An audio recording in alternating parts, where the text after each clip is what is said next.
We're now live, so I'm going to call the meeting to order. Before we start on the agenda, there's been one addition under 431, but I wanted to let the committee know I received a request from DFR on our insurance market bill, all 20 lines of it. And in there, it says that the new forms will be reviewed by, rates and forms will be reviewed by the Green Mountain Care Board and DFR. Well, I guess Blue Cross has said they are not going to use new forms, therefore DFR doesn't have to review them. The request was that we just strike DFR. By the time I got to my emails, it was 5 o'clock last night, and I knew I wasn't going to get a drafter and get it done for today. I've put in a request for a draft. If that doesn't happen, and I will put this in, I just wanted you to know, if I don't get the draft back, because I'm sure Jen Carby is up to her eyeballs drafting, I will let it pass. I did suggest the DFR contact the House Health Committee. It's my understanding they are putting their version of this bill on to S88, so it will be coming back to us. So just wanted to let you know that's where we are. And without objection, that's where I will continue. Okay, we're going back to 360 broadband, our favorite topic next to PPP payments. And we had a couple requests, and one was from Molly Duggan, and wanted to talk about broadband and housing. And this is, so Molly, I'm going to open it to you. And then we have Kathy Byer that is also on. And tell us what you're thinking and what we might do to this bill to help. Wonderful. First of all, thank you so much, Madam Chair, and the rest of the committee for getting us in today. My name is Molly Dugan, for the record. I am the Director of Policy and Strategic Initiatives for Cathedral Square.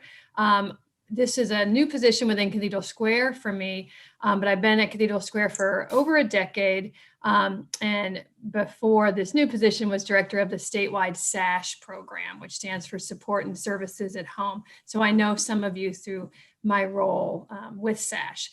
And I'm my partner in crime here today is Kathy Byer, who I'm going to go ahead and let her introduce herself. And then she's actually going to kick it off. So we're going to kind of tag team. Okay. It's your dog and pony show. So wonderful. Thank you so much. Go ahead, Kathy. Thanks, Molly. Yes, I'm Kathy Byer. I'm Vice President for Real Estate Development at Evernorth. And some of you may remember my company was formerly called Housing Vermont. We, in the last year, merged with a sister organization, sister nonprofit based out of Portland, Maine. And we now work in the 3 northern New England states. So we needed a name change. We couldn't be Housing Vermont anymore. So we are Evernorth. And in Vermont, we partner with nonprofit housing developers and public housing authorities across the state.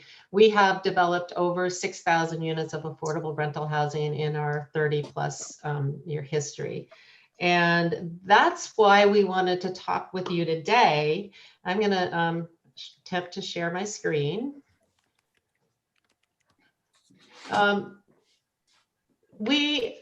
We'd like to talk with you on behalf of the owners of all affordable rental housing across the state. And those are nonprofits, those are public housing authorities, and they represent over 10,000 rental apartments. And of course, that's more than 10,000 people. And as you no doubt know, our residents have a high percent of our residents are very low income, below 30% of median income, meaning they earn less than $19,000 a year. And in fact, many of them are also below 60% of median. So they very much meet the HUD definition of low and moderate income households. our residents are also more diverse than the average state-wide population, and we house several folks with disability. So with that little brief overview, I'm going to turn it back to Molly. Great. Thanks, Kathy. So we wanted to take this opportunity. We know that your committee has been spending a lot of time on the broadband bills, H360 in particular. And, I've been able to listen in to some of the testimony and know that it is very important to your committee, the issues around affordability of broadband, as well as the need for a delivery mechanism to increase the access for all Vermonters to this essential service. And what we wanted to bring forward today is to make sure that you understand that we have, through the Affordable Housing Network in our state, a ready-made built platform to provide, or at least be part of, that delivery mechanism for you all to consider. And what I'm sharing with you now is the SASH model, which I know a lot of you know about. It's been around now for over a decade, and the state has invested in it, as well as the federal all-payer model funds. But this is an example of how we have used the Affordable Housing Network in the state to improve health equity across the state. And what this map is showing is we have 22 separate nonprofit and all the public housing authorities that are part of the SASH network. And all of the yellow stars that you see on the map are actual buildings that are owned, managed by the 22 different affordable housing organizations, and they operate the SASH program out of those buildings. And what that means is we have embedded healthcare staff in those buildings, as well as care coordinators, and we partner formally with community organizations as well. So all of the housing organizations are providing this service, and we're doing it as a cohesive unit. And we are ready and able to take on other ways to improve equity throughout our Molly, state. why don't you give this committee, because even being on health and welfare, you've come a long way since we first started you, and I'm not sure how much familiarity the other members have. So maybe a little more detail on what SASH is and what it does. And when I remember you, we were having somebody in the building visit to make sure people took their meds over the weekend when other services weren't available. It started very basic, and it sounds like it's grown a long way from there. Yes, thank you, Senator. We've come a long way, and thank you for giving me the opportunity to describe a little bit more about SASH. I've done it long enough. I have a pretty good elevator speech, I think. But basically, as I said, we use the Affordable Housing Network around the state to provide for a embedded registered nurse in all of the buildings where you see these stars, the gold stars, as well as a full-time care coordinator. We call them a SASH coordinator. So they work out of the building as part of a team with community provider agency staff. And who I'm talking about there is primarily area agencies on aging, local home health agencies, as well as mental health designated agencies, and primary care. And honestly, the federally qualified health centers we partner with formally as well.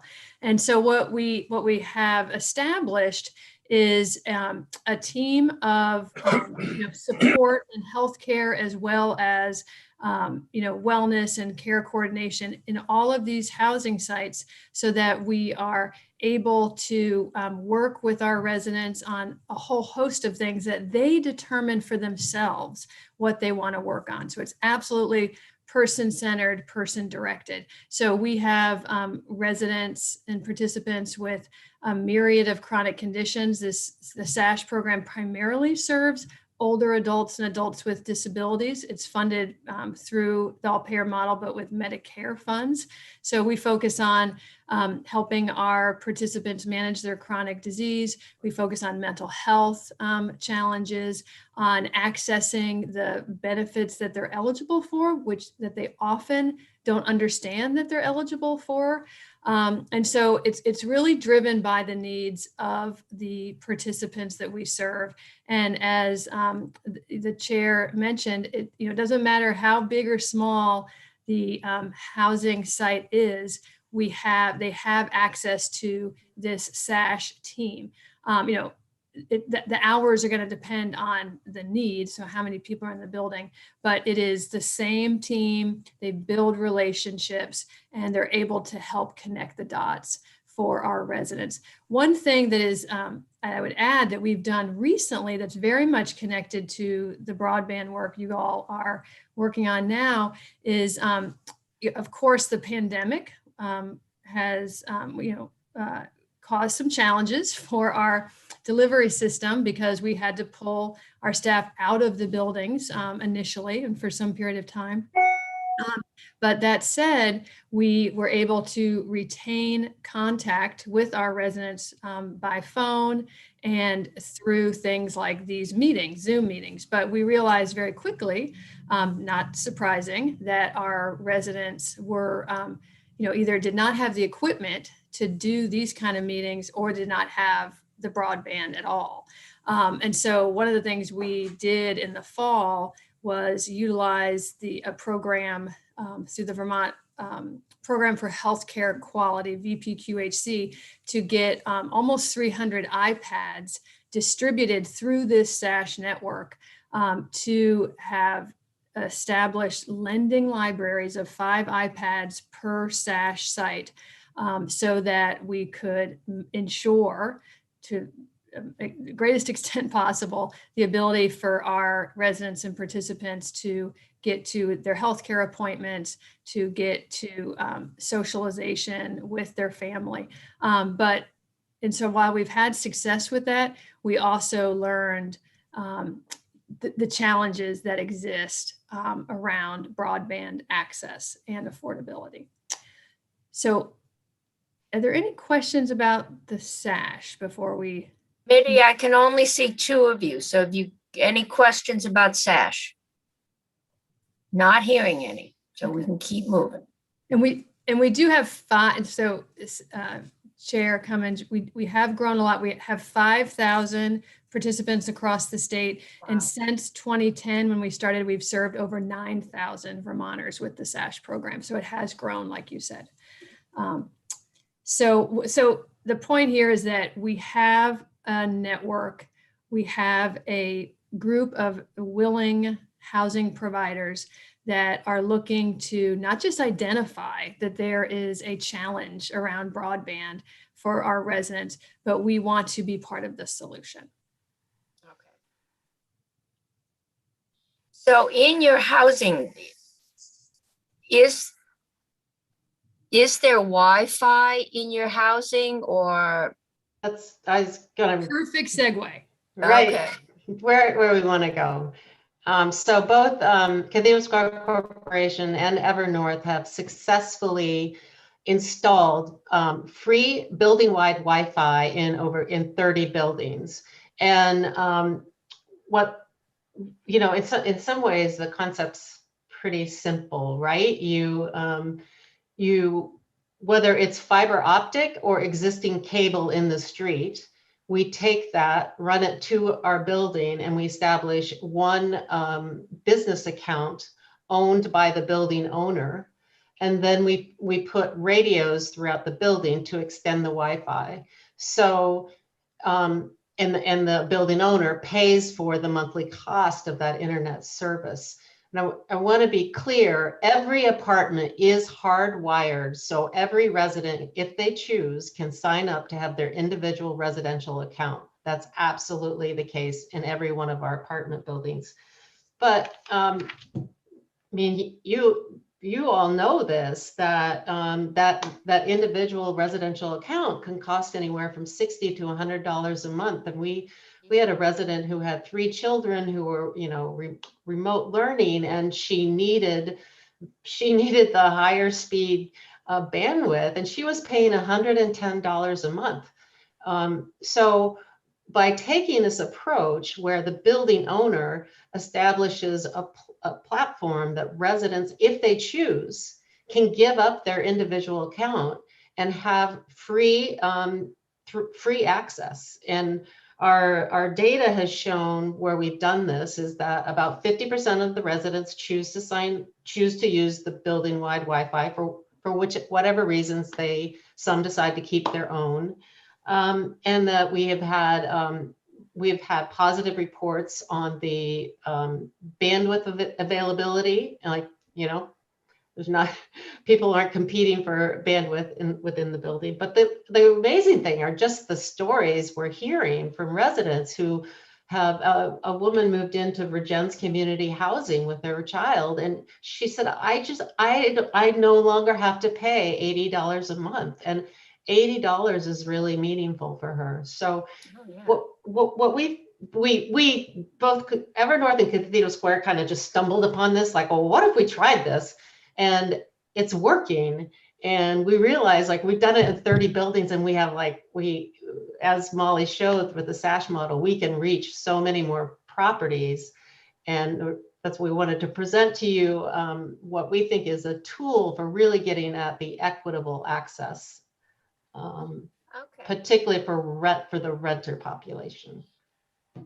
I assume that this only works if there is high speed or, adequate broadband in your area.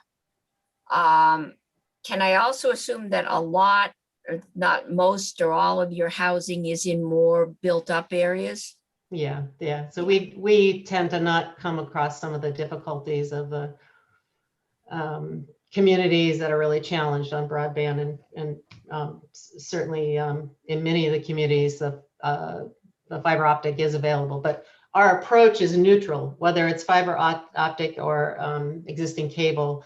Our approach, once we get in the building, works to get free internet to our residents. Right. Molly, May I ask a question too, Madam Chair? Yes, Senator Brock. I'm just wondering, of the various providers around the state that you use to provide you with service, can you give me an idea of who the providers are and what it might cost you per building? Sure. We frequently work with Comcast. So then, instead of being on the residential side of Comcast, we're on the commercial side of Comcast. So we set up a commercial account, and honestly, it's like $150 a month. It's not, I'm almost afraid to say that, but it's not that bad. It's And that not would serve exorbitant. how many people or apartments? Right. So the largest building we have it in is in Burlington, out at Cambrian Rise. That's 76 units. So that's with the Burlington. That's not Comcast, but Burlington Telecom? Yeah. Telecom. Yeah. Mhm. And we have, this is Molly again from Cathedral Square. We have, I believe we're using Burlington Telecom at our large flagship building in downtown Burlington, the high rise, and that's over 100 units. And I will say that we do have, even when you have, even when you're in the urban areas where you have the really strong internet coming to the buildings, you can still be challenged to deliver the high quality access to all of the apartments because of things like the building materials that some of the older buildings are made of, like our flagship building, 3 Cathedral Square. It was made with like concrete, or, whenever it was built way back when. I'm not a developer. Granite. Yeah.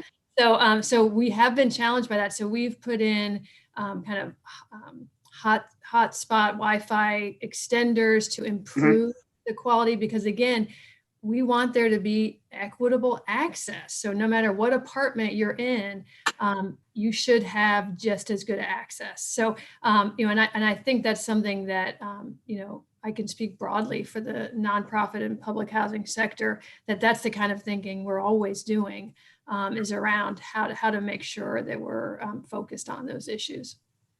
And are you finding that there's sufficient bandwidth in some of your larger projects so that people who work at home can do so you can get telemedicine, so that kids can go to school and so on? And what sort of internet speed, download and upload speeds are you seeing?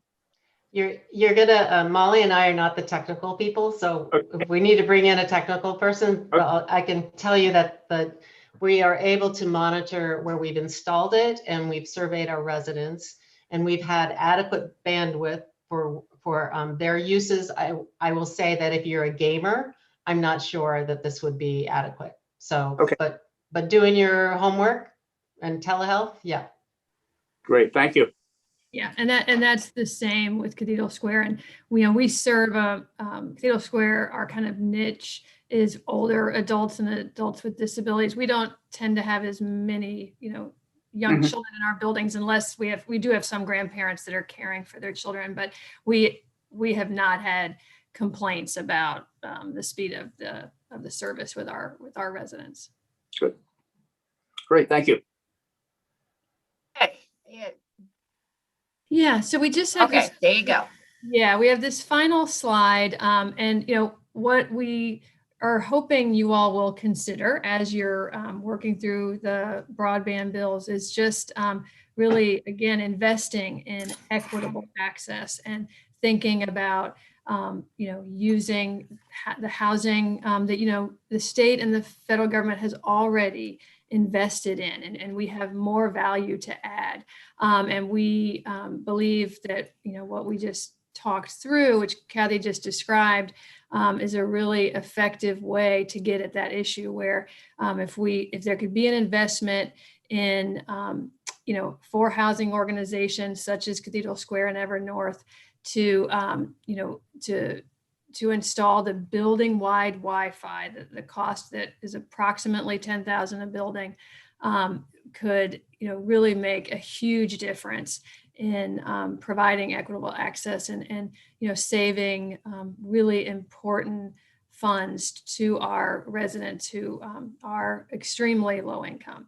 So we hope that's something that you can consider. We want to make sure that we are here to be a resource and happy to do so. So happy to take any questions or have any further discussion. Your ask from us,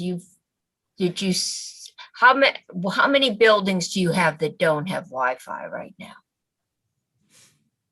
Do you know? If we talk about the whole, not just the Evernorth or Cathedral Square, the whole. Right. So we've installed in 30 buildings, and there's probably, I guess another 300 buildings easily, probably more. Okay. Yeah. So we've I was got going to say 250 to 300. It might be even more. I mean, obviously we bring on new buildings every year and hope to be right. bringing. We keep building more housing. All right. Yeah. And your request is then that these buildings be made eligible for grants under the Wi-Fi bill, that these kinds of projects? Absolutely. Okay. That this is a really cost-effective and efficient way to meet some of the goals we know that you all are considering and are a priority. So if you can invest in a network like the affordable housing one, we think that would be a really, really good use of the funds. Okay. Senator Hardy, you have a question? Yeah, thank you, Madam Chair. And thank you, Molly and Kathy, for the presentation.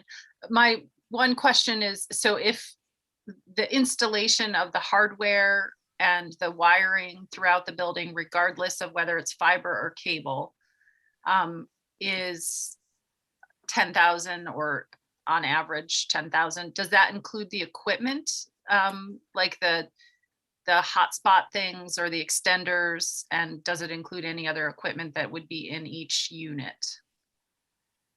It includes the equipment, the extenders, and then there's no equipment in the units because people can, it's just like when you go to the coffee shop and say, what's your password so I can use your. Okay. Yeah.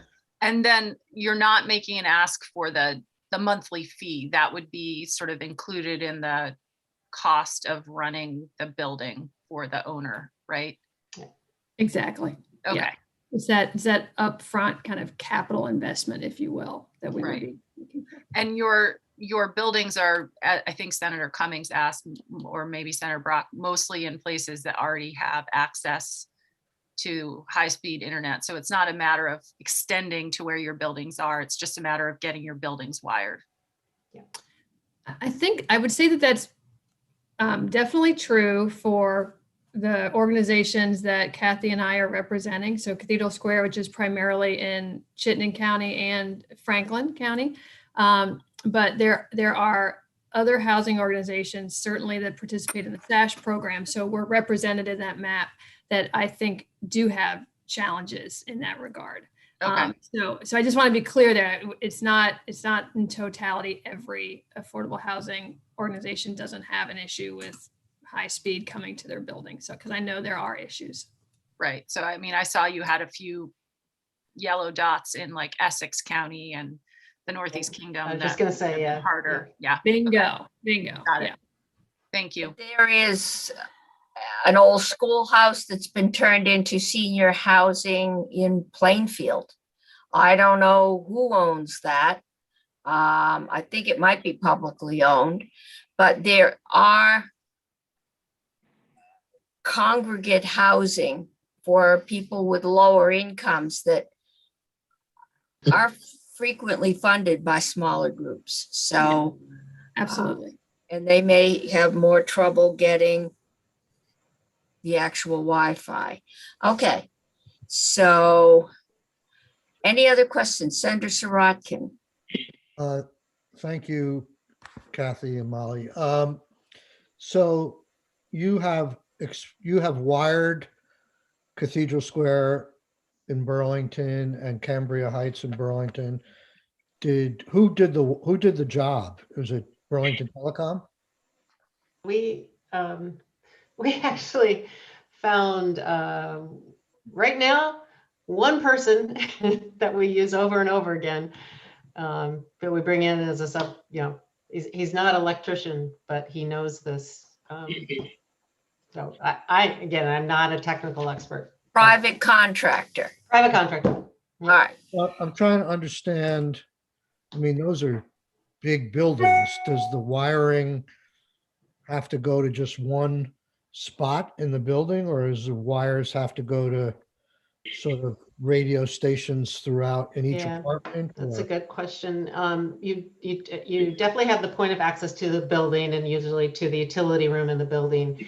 It works best if you can actually run wires to your extenders around the building. So when we're doing new construction, we can plan for this and like we run the wire and it's pretty straightforward. It's a little harder to retrofit buildings because you have to manage that piece. But you're not running wire to every apartment. Exactly. Right. So is there a big variable in terms of a big building versus a congregate housing site of 8 units? Is the cost a lot less for the smaller unit, or are they comparable whether you have a high rise or you have a small building? The cost, honestly, it's on a per unit basis, it's higher for the small buildings. And what's most complicated is if we have kind of like a scattered, say you have eight duplexes. That's probably the most expensive because every you're gonna have to touch every building, and it's more economical to do the larger buildings.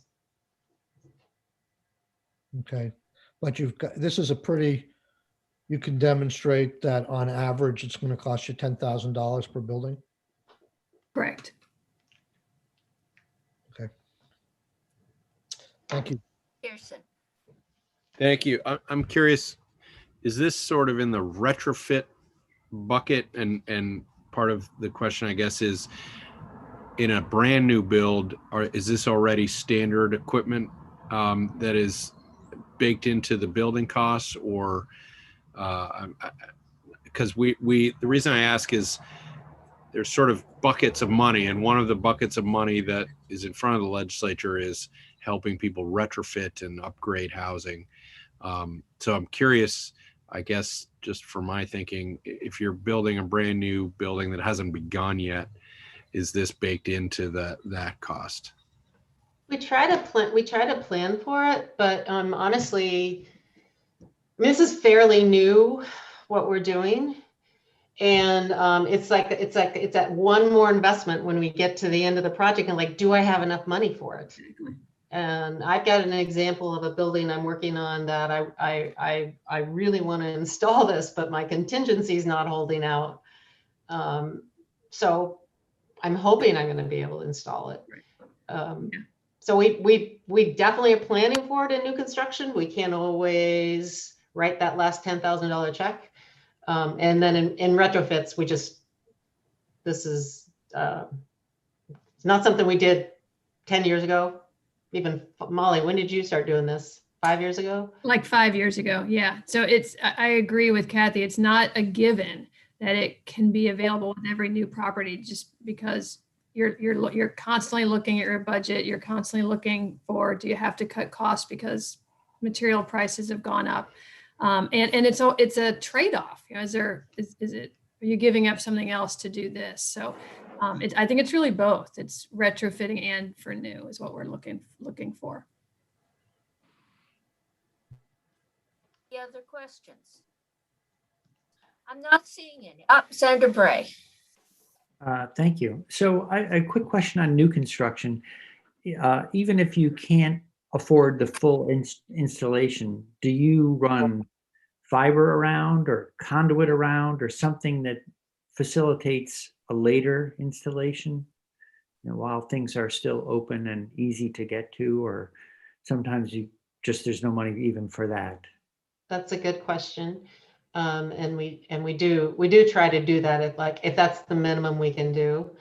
Just be clear, fiber optic comes to the building and you don't bring fiber into the building, right? Because it's like someone described it to me, fiber optics like the interstate, and you don't bring the interstate into your building to service each apartment. But if we can plan for it, which I think we're going to be doing more and more in new construction, to at least leave the option available so we can do this in the future. Thank you. One Okay. last All question. right, Senator Sarakian, yep.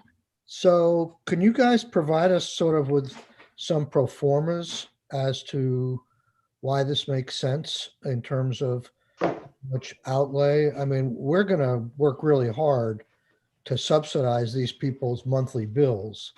I'd just like to see how long of a time frame it is before we get a payback on that we'd rather put the money up front and alleviate that subsidy or remove that subsidy. So, Yeah. Okay, thank you. Okay. Other questions? Not, thank you. Thank you. Molly so very and much. Kathy, thank you for the good work. And you've given us something to think about, something new. So it's very interesting. We'll That was see our where hope. we go with it. Okay. Thank you so much for your time, everyone. Thank you. Thanks. And continuing on 360. Madam Chair, Yes. you had asked us to think about this whole kit and caboodle over the weekend. And so I did, and I wrote down some things, and I don't know the best way to share them with the committee. Okay, we are going to, because chairs got canceled today, we're going to have a committee discussion at the end. Okay, Can this wait till then? absolutely. And if you want them shared with the committee, if you send them to Faith, she can get the thoughts out. Great. I'll do that to right us now. before the discussion. Okay. We have next is Irv Tomei, and he is the former chair of VC Fiber. I understand you're now head of government relations. So welcome to government. But we had been talking, and I know Irv, you talked to us a lot about issues with pole ready. We've also heard a lot about pole harvesting. We did some things. We have gotten some emails from FX and other folks about especially the make ready work, which seemed to be the big issue. once you knew where you wanted to go, was just getting those poles ready for your fiber. So thought we'd give you a chance to kind of fill us in on what is happening. Is this something that we need to be worried about now, or is it improved enough so we can let it run its course?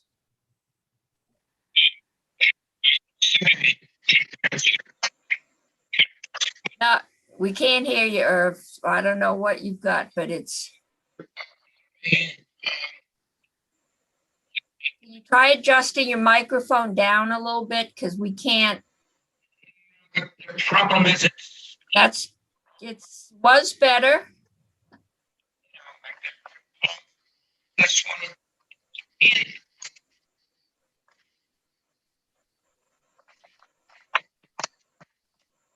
Technical difficulties. Nope. Can't When hear you you at reach all down now. with your, when you reach down, you touch something and we heard you for a couple seconds there. I, Now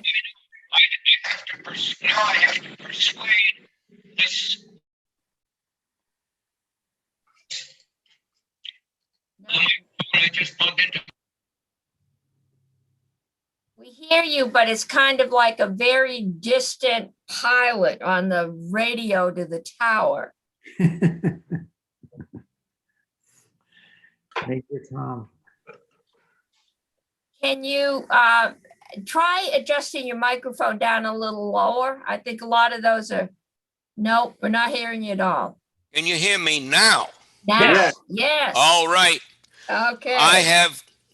This is the only microphone that's reliable, and I hadn't plugged it into the computer. Oh, Very that embarrassing. helps. Yes, it certainly does. I apologize. Now, No problem. actually, I have a range of things I hope to discuss with you folks today, but in response first to your question, Make Ready has been going much better for us. Green Mountain Power has been very cooperative. CCI, not quite so much. It used to be, when they were co-owners of poles, that they would go along on the so-called write-out. The write-out is where a technical person from each of the entities that have something on the poles, they all go out together in a pickup truck and look at each pole and agree on what needs to be done. CCI no longer does that. But then they send somebody out a few days later who then says, oh, this ought to be done too. If they can spare the time. CCI is who? Is that Consolidated? Yes, Okay. the phone company, the big Consolidated Communications. All right. right. If Okay. they can spare somebody 2 or 3 days or a week later to go look, why can't they spare somebody to cooperate with the write-out process that leads to a coherent picture of what needs to be done? I don't know what you can do to get them to cooperate, although this is a phone issue and you may have some regulatory, the state has some regulatory authority when it comes to telephone service. With the landline we do. Yeah, so, but generally, I think Make Ready is working much better. FX will speak later in the week with you about the poll data collection issue. Okay. I have some prepared slides, which I provided to Faith, and we could try to share my screen, or I can try to talk from them. What Okay, is? So if you've given them to Faith, they're up on our website. Can you Right. share your screen? I believe that could be done. Okay, is Faith prepared to share the slides? I just made Irv co-host. I'm trying to schedule Senate Health and Welfare. It would be great. if Irv That's could right. share his screen. Okay. Okay. So So Irv, I'm you're now trying. co-host, you I'm can now share simply your trying to screen. find a way to get the slideshow less than full. Okay, I'm going to do it this way so that I can also see the meeting and see any questions. Well, no, I will, we're pretty good at this. Okay. This- All Just- right. Well, This first, is a small do- committee. They're good at hollering. I know. Okay. to identify myself, I'm a Norwich resident, long since retired. I had a career partly as a college professor, partly as an independent software developer, and I've been a community activist for a very long time as well. Long-standing members of the committee may remember my involvement in school funding topics. I have represented my own town of Norwich on the governing board of EC Fiber since it first came together formally in April of 2008. I ended up first on the executive committee a couple of years later, and then as vice chair. And then when the chair decided that his day job was overwhelming him, I became chair in, well, he stepped down in November of 2012, and I was elected in my own right in December of 2012, and then re-elected every May until last May.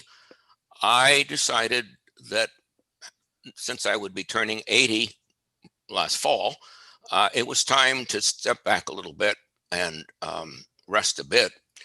Whereupon retirement? X was elected and immediately asked me to continue as, quote, government relations officer, which is a nice way of saying that I enjoy talking with you folks, and he decided that I should go on trying to do that. Anyway, you know, when I wrote individually to members of the committee last Friday, I misstated. I said that I had served until May of 2019. I was thinking last May, 2019. That's, you know, that's another effect of the past COVID year. We have all lost a year. Haven't we though? All right. Okay, so let me try. Okay, I think these are the major goals. And I listened to your proceedings. I've listened to many of your meetings, especially your discussion last Friday. I was really heartened to hear strong agreement. We need full strength broadband any place that's inhabited and on the grid. If we fund more money, if we fund more of 25.3, we're creating another digital divide, because sooner or later that will be inadequate and we will find a group of people that are still behind. 100/100, practically speaking, means fiber, and it means something that can easily be upgraded as the speed requirements expand. Senator Bray was quite right to point out last Friday that as time goes on, 100/100 is going to become passé, and there will be needs for much higher speeds. I think it is absolutely essential that any public money that's distributed for broadband build out in any way should require full geographic coverage. I heard the phone company folks say, well, there will be locations for which a business case cannot be made, so we won't go there. That's more of the same. That is what they have been doing. That's why EC Fiber came into existence way back then in 2008. That's why CUDs have become a statewide movement, because the corporate sector is beholden to stockholders and must achieve a certain level of profitability. CUDs, anybody that gets funds, should be publicly accountable for building and operating networks that deliver the advertised capabilities. Some of you may remember John Roy, who was our treasurer for many years and still serves on the board of ValleyNet. He and his wife moved from Vershire back to Boston a few years ago. But he used to say, you know,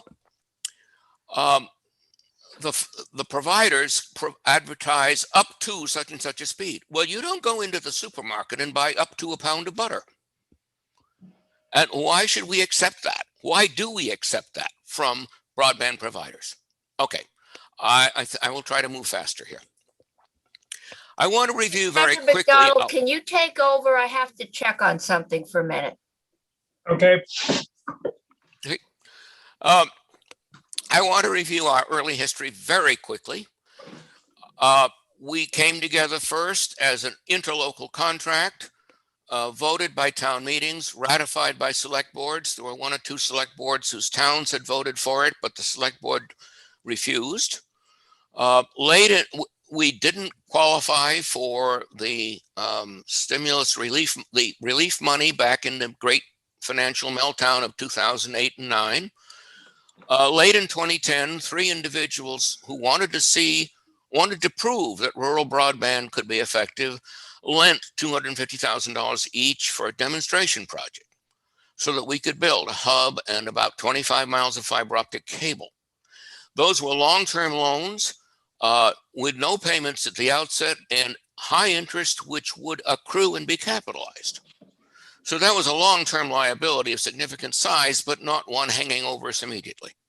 As soon as we started building, people on roads adjacent to the thoroughfare we built along, it was down into the town of Barnard and back from our hub in Royalton, out through Bethel and down, I think it's Route 12 into Barnard and back.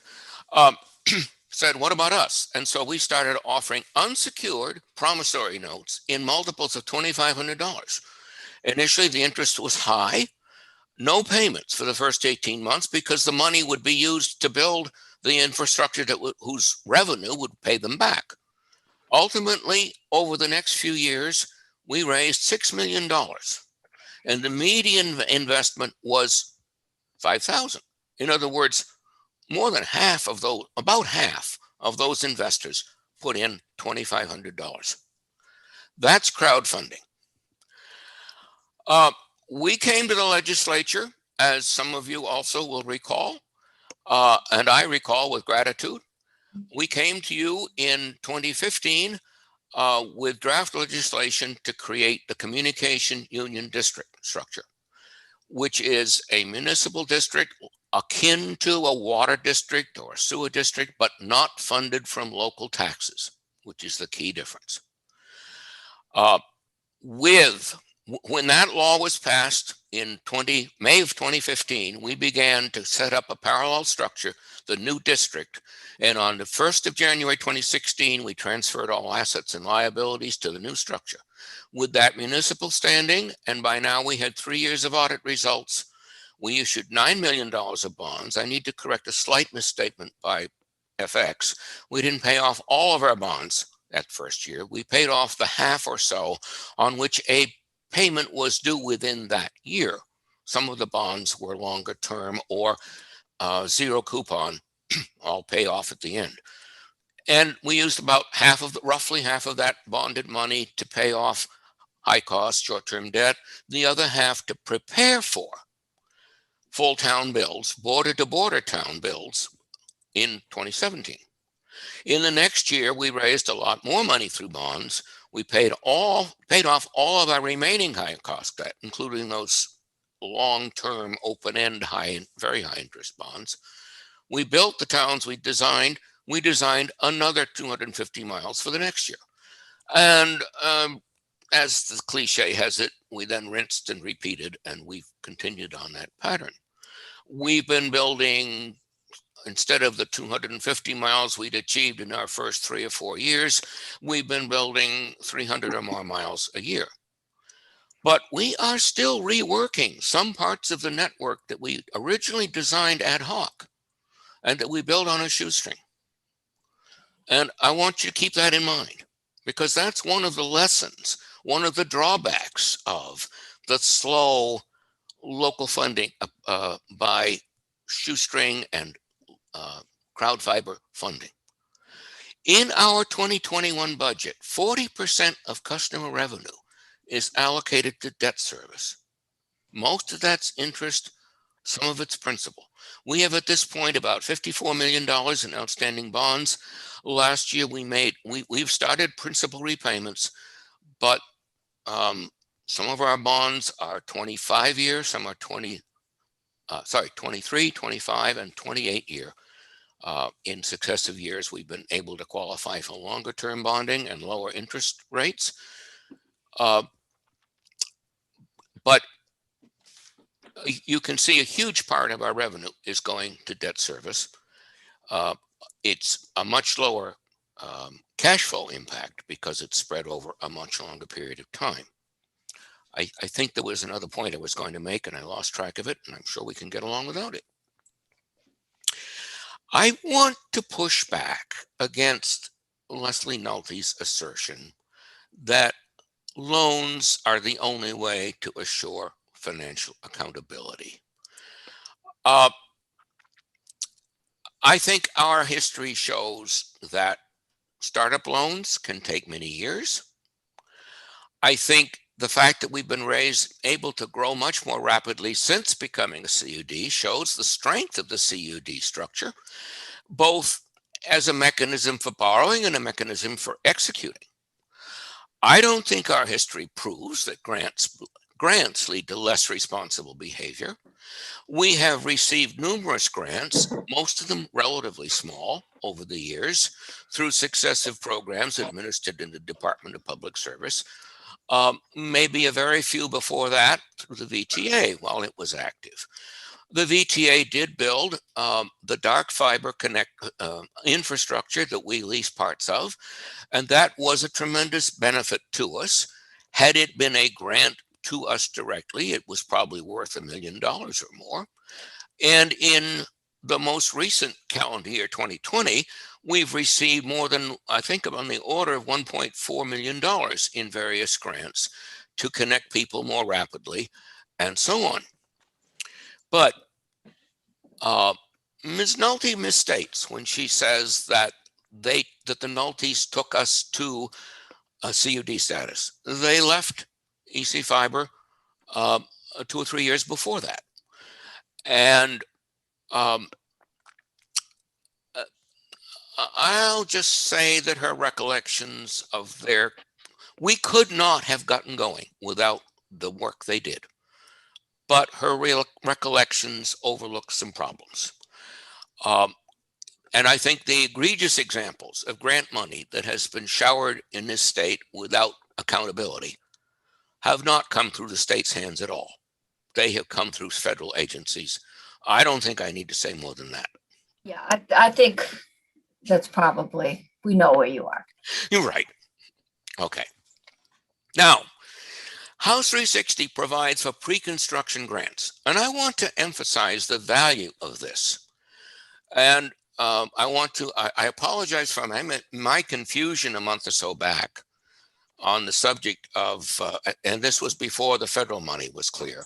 I misunderstood what was being said about supplementing an appropriation, which was then out of leftover CARES money, I believe, mostly.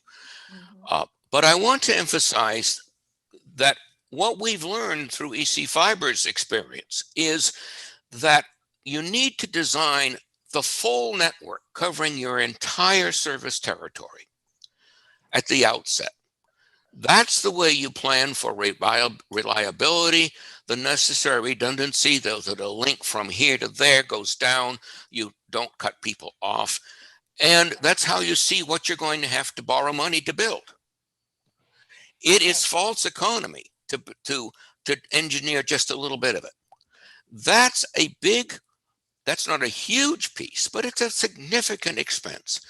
And it's one that it's extremely difficult to borrow money for at the outset.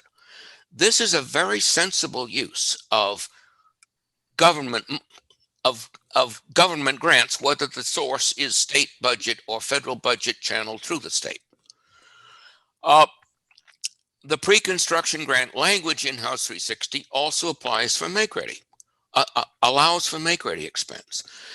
And I support that, but I do want to point out, nobody in the legislature or in state government should misconstrue that as suggesting that all of the make-ready for a given CUD should be done at once. The reason is you can't build it all at once. And when you pay for a pole license, you have 2 years to use it, or you have to reapply. So you plan your whole design, then you pick a subset of it, which can produce an economically sustainable subunit and get you to positive cash flow. That will enable you to build out in a rational, staged fashion and eventually cover your whole territory. And it's appropriate that pre-construction grants fund the make-ready work that's needed for that first unit It's not appropriate to use pre-construction grants to fund all of the make ready for the entire project because that money will have to be spent again. Okay, so what I'm hearing so far is rather than as CUDs progress, that they should do the engineering studies for their entire district or maybe for an entire town, but not from not for 3 miles on Route 12. Right. That That you is should, what I'm saying. because then, and I think that's what we'd probably consider a plan. This is how you're going to do it. We're going to do stage 1, we're going to do stage 2, but in advance if there's going to be a little engineering glitch in stage 3 that you could have avoided if you'd done stage 1 differently. Is that? If you've done the comprehensive engineering work at the outset, and by the way, that does require a comprehensive inventory of the pole situation in the whole territory. But if you've got the pole data and the engineering design for the whole network, then you can see what those rational subunits and stages will be. Okay. That's the point. But don't go out and get your pole.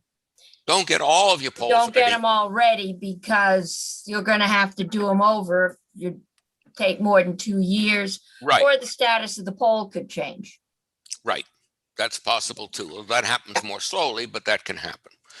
Now, one of the ideas in House 360 that I strongly support and EC Fiber strongly supports is the Community Broadband Authority.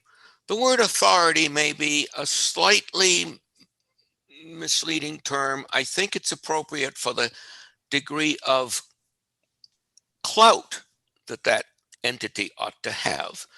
But if the word authority invokes top-down control, that's not what this is about. If you read the legislation, if you talk with the drafters, if you talk with all of us who support it, it's a central clearinghouse. It's a central resource so that each CUD will not need to reinvent the wheel.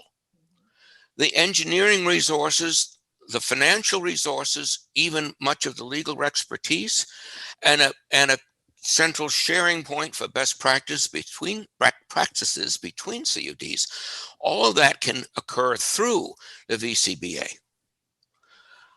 All the CUDs are going to need all of these services, but they don't all have to find their separate experts to do it.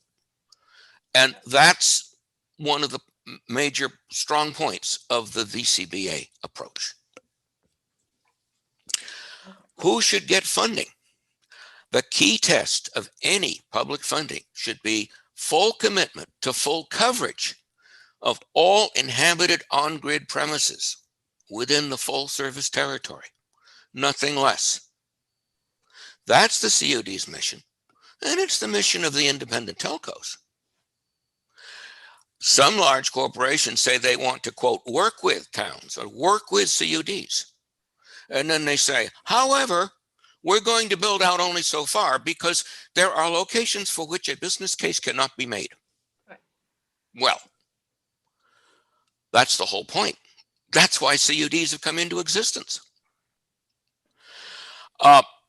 So if they're serious about helping, will they build excess capacity in the form of transport fibers to the edges of what they feel they can justify and let the CUDs take it the rest of the way?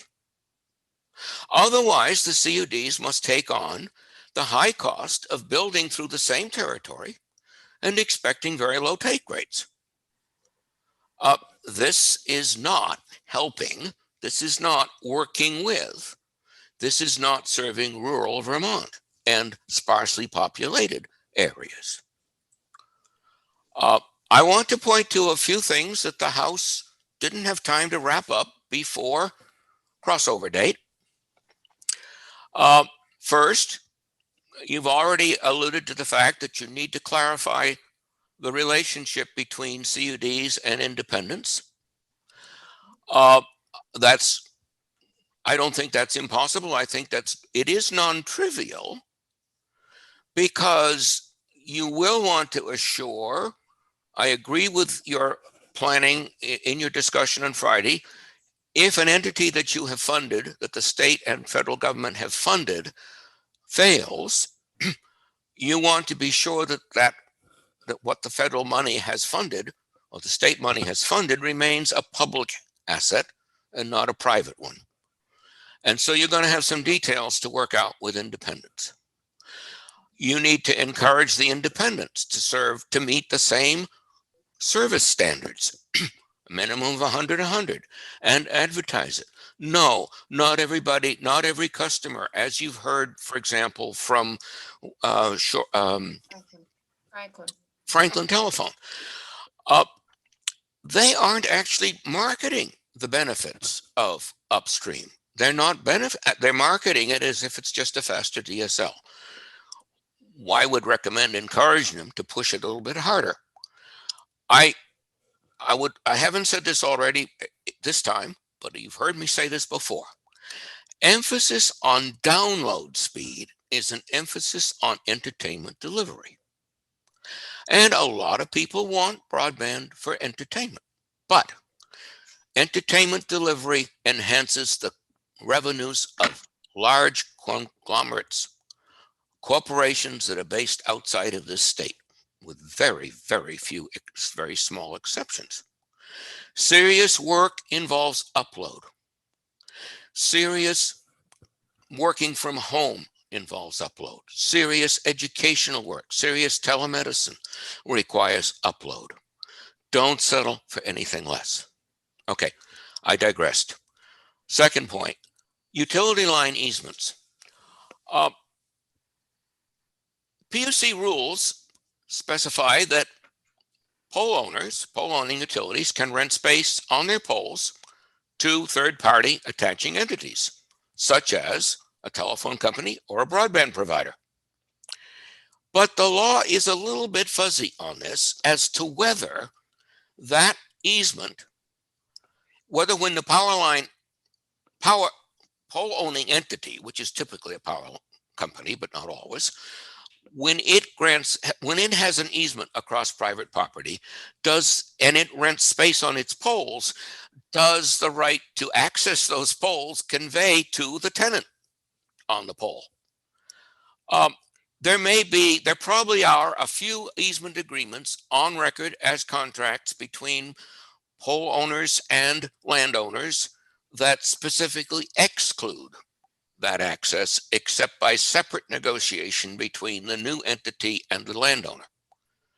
Where that's not in place in an existing contract, to facilitate broadband, indeed modern telecom rollout across the state, the law needs to stipulate that utility line easements, unless already provided against by the contract, do extend to the pole owner's tenants on those same poles.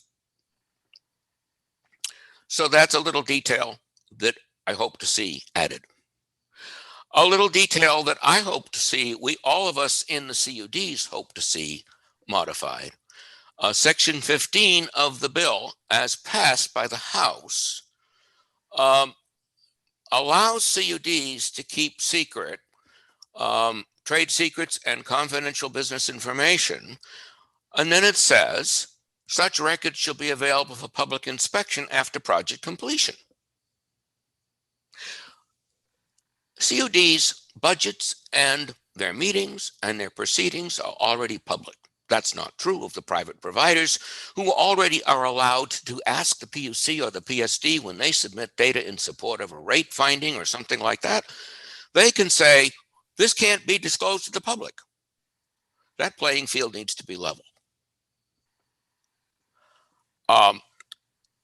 We are not saying that you shouldn't know what we're paying, but we're saying that the private entity that doesn't have to divulge the details of its contract with the upstream provider for broadband bandwidth, things like that, those are trade secrets, those are proprietary information for the CUD, and they should be protected just as a private entity's data would be protected. Okay.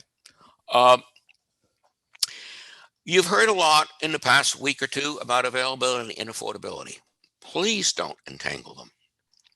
Please bear in mind, EC Fiber, we had an advantage in getting an intrinsic advantage in some ways in getting started.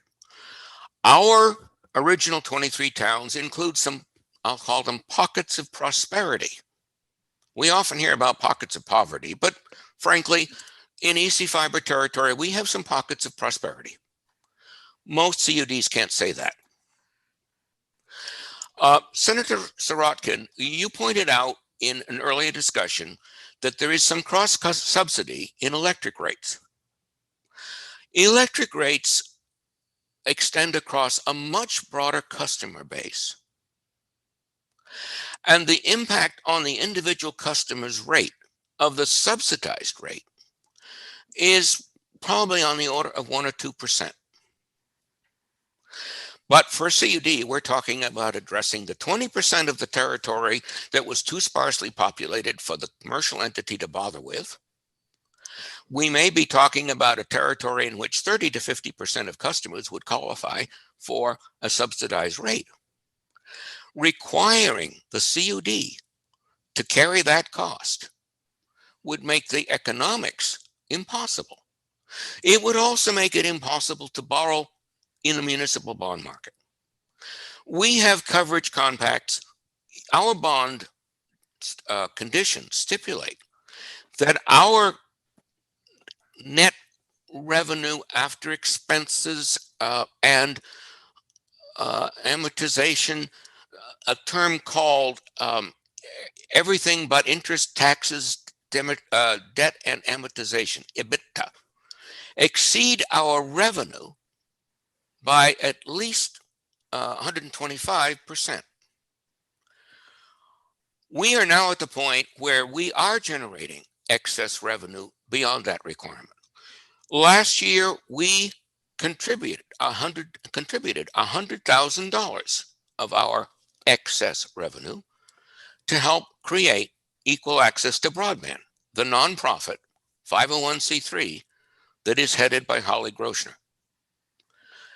She has been working for 9 months to set that up and to develop the necessary machinery, including the social service functions, to get the people that need those services in touch with them and help them understand what they need. That kind of, the 501c3 can accept private contributions and public contributions. I believe that's the right way to go. I do not think it is right to put a burden on, to say, as either the Evslins would say, or as the governor's proposal has said, that any entity that gets state funds ought to have to provide a $20 or $22 or $25 a month rate at its own cost. Instead, set aside some of the money that you're getting from the Advanced Recovery Projects Act specifically for this kind of purpose. That's the right thing to do, in my opinion. I want to review the reddest herrings. This is my last slide. I'm summarizing. Okay, yeah, because I know. we're Maybe over I should time. stop here. I will stop here. No, you said red herring, so I think you ought to fill Okay. us in on that. I read the testimony from the New England Cable Telephone Association. Overbuilding. They don't think that should be any overbuilding. Well, how in the world are we supposed to get to the outskirts of a town without passing through the inskirts? Our objective is not to compete with the private provider, but the private provider, the corporate interests, we can't expect them. They have proven what they're not going to do. And if we give them more money, they won't do it. I mean, we'll get, it's insanity, repeating what you've done before and expecting a new result. I've already mentioned the subsidized rates paid for from CUD revenue. The last red herring I've highlighted on the slide is corporate help. Okay, if they're serious, now I'm talking about the phone company. If they really want to help, if they mean that, they could, in the cable they run to the edge of the territory they want to serve, they could include transport fiber that the CUDs can use to go on from there. Put a hub at the outset, put a CUD facility at the edge there that it can serve those outskirts with. Otherwise, you're dooming the CUD to replicate the cost of getting through a territory where CUD has announced its intention of offering fiber service that will compete with the CUD. We're talking here about level playing fields. We're also talking about the donut. We're talking about the fact that where the corporate interest takes a larger chunk of the dense populated area and moderately dense populated area around the center, the business case, the opportunity to average higher density and lower density together to make an affordable average cost gets harder. Okay, I know you haven't got a lot of direct authority over the phone company when it lashes fiber onto its existing phone wires, but I wonder if that door is as closed as they would have you believe. And I hope that you will look at that. Now, I'm done. Thank you for my presentation. Okay, thank you. That has been very helpful. Committee. I have a 15-minute break booked in about now. So if you have any quick questions, Senator Pearson. I hate to stall the break, but we have. Oh, you're just cutting into it. It's a lot to unpack. Let me try to just ask two questions. Sure. The incumbent carriers, it concerns me. They seem to be ready to build out fiber finally. I'm not eager to have them get these public dollars that we're talking about. And I'm not hearing a lot of pressure that way. So no. The question is that sort of handled? I mean, I don't see a way where we prevent them from cherry picking because it's a free world in that sense. But do you have any, I mean, other than, I like your idea that is sort of the spirit of the House bill. It says, yeah, this could actually go to anybody that's going to cover 100% of the territory, et cetera. Anything beyond that we need to do to protect from this dynamic? It is obviously difficult. You can't keep them from going where they decide to spend the money to go. You can turn a deaf ear to their outraged cries of unfair competition. I'm sorry, what? You can turn. Kidding. Okay, yes. I don't think Right. we've been overly receptive to that. Right. No, you folks have not. I have to say, as a citizen of this state, I have tremendously enjoyed listening to the work of your committee and the House Energy and Technology Committee. I am proud to be a Vermonter by adoption, but I've lived here since 1975, so that's counts quite a bit. So if I could just follow up, we're all proud to be on the Senate Finance Committee. We're getting t-shirts printed soon. So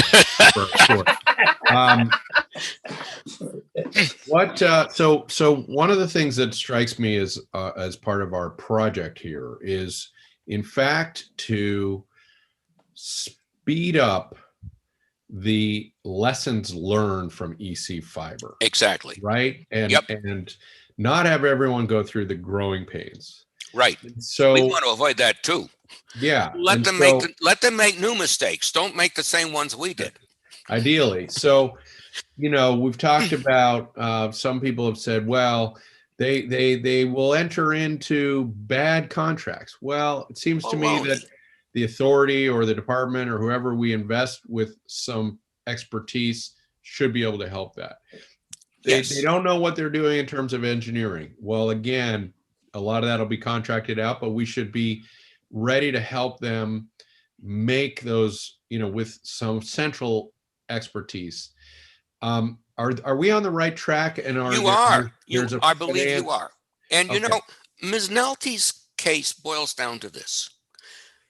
It's very easy, she says, to build a cost-effective, profitable fiber network in rural areas if your name is Nolte. Well, all right. And if it's not, it's beyond your capability. Don't even try. Well, Come on.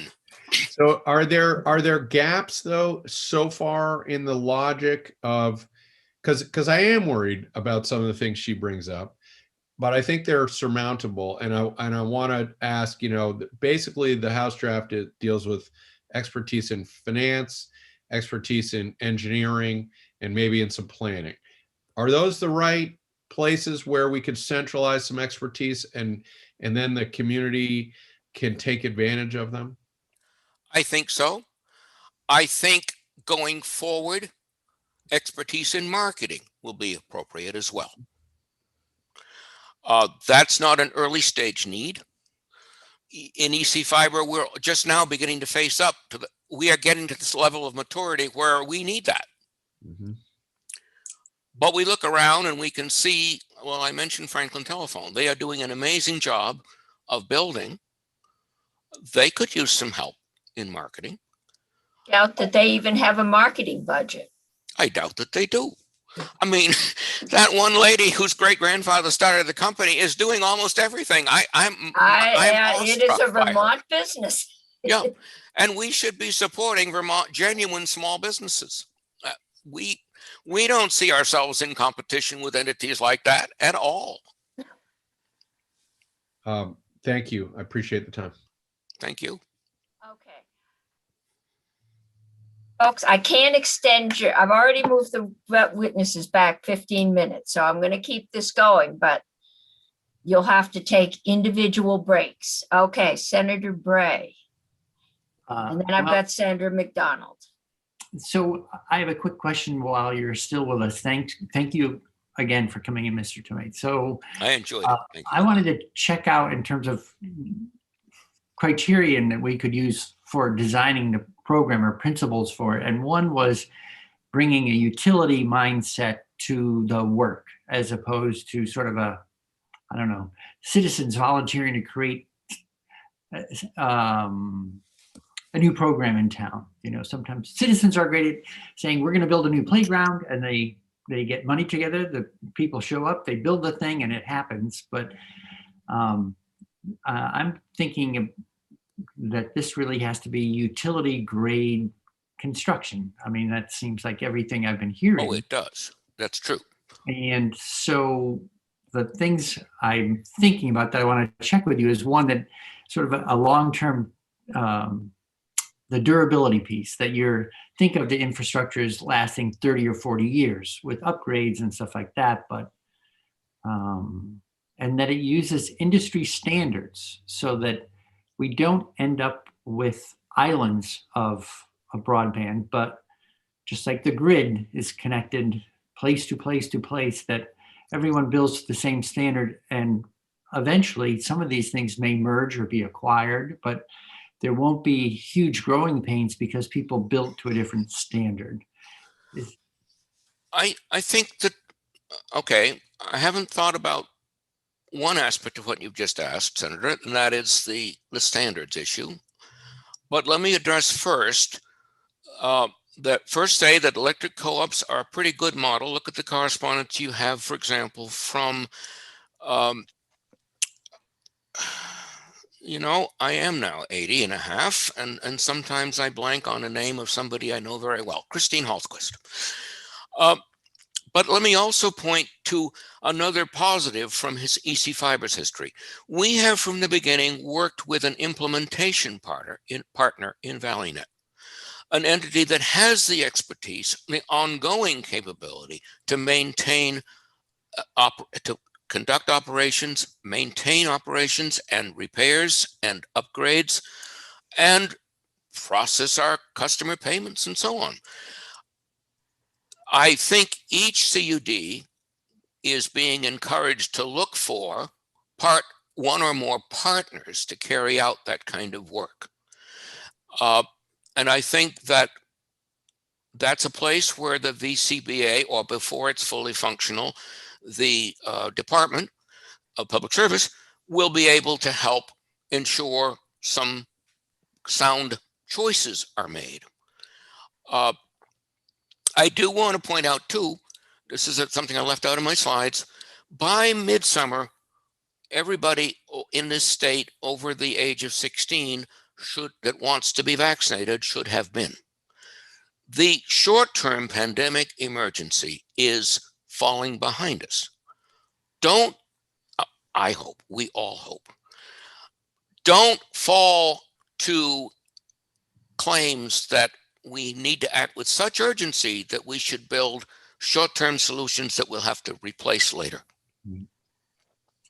Would it be legitimate to say that if people, to receive funding, they'd have to build to the same engineering standard? Is there a defined standard that we can say that's a requirement of receiving state money? I'm embarrassed to say I don't know the answer. I will make sure that I take it back to my colleagues and that FX will have an answer for you to that question on Thursday. Okay. Or I may be able to get it sooner and send it to you by email. Okay. And then one that goes sort of hand in hand with it, an engineering standard in order to qualify for money, and then open access. So that we haven't talked about open access today. That depends on what one means, how one defines open access, certainly. ValleyNet, on our behalf, operates as an ISP. We operate as an ISP. We provide broadband connectivity and telephone service to our customers. Another entity could rent capability to transmit their service through our fiber to our customers. That is a form of open access. Mm-hmm. We also, in some parts of our territory, we have dark fiber. That is portions of our network cable where somebody rents GW Plastics, for example, leases from us a fiber. One end is in Royalton near a plant of theirs. The other is in Bethel. They put their electronics on the two ends of that fiber. They pay us rent for that piece of glass fiber. That's another form of open access. Okay. Well, I think mine was more like the former, kind of like if you build the interstate, we don't only let UPS on the interstate. Right. Everyone gets to drive on the same interstate. Right. Okay, Senator McDonald, do you have a yes, no question? Because at this point, you're going to get a 5-minute break. Will Irv be here when we come back? I can be. Okay, now, when we come back, Senator, we're going to, we've Well, I got will, about 6 other witnesses we've moved back. Okay, a yes or no question. Irv, you gave an opinion on the granting of money to build out up from Danville up to the north, and had some criticism of that arrangement. Can you share with us, yes or no, the criticisms that you have, even if you can't do it at this moment? I have forgotten what we're talking about here, Senator McDonald. I don't think that came in up which case today, so. we need to go no further at this time. Madam Okay. Chair. I That's could good. return. Maybe you I could could return email after your Irv other and he 6. could I will. email you Thank you. back. Okay. I could come back after your other 6 and 4. Okay, no, that's fine, because then we've got other things we've got to do. But I will be listening avidly to you. Okay, and Senator McDonald can explain what he was looking for, and then you can let us know. Yep. Okay, committee, you got a 5-minute. Thank you very break. much. Back at Thank you. 3. Thank you, Irv. This was definitely very helpful and you. informing. It's always good to have someone to learn from that's been there. So thank you very much. Thank you, Madam Chair. Okay, Your overnight success, Irv. going off live. Hmm? Ending